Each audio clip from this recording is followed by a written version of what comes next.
Hello everyone, let's move to our next question. The next question states that take a breakdown voltage of a Zener diode used in the given circuit as 6 volt.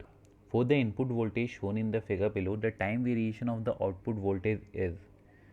And it is also to note that the graphs are drawn to schematic and not to the scale. It is given in the question that the voltage of Zener diode used in the given circuit is 6 volt. So, moving to the solution, we have to clip the given graph at the 6 volt in the upward direction and 6 volt in the downward direction.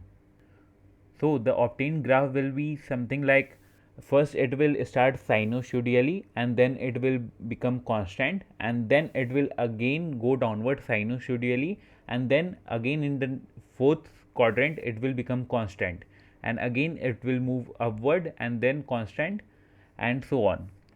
So, tallying our obtained graph with these 4 options, we can say that the third option matches our answer perfectly. Hence, the answer to this question is option number 3rd. Hope you understood this question well. Thank you. See you in the next question.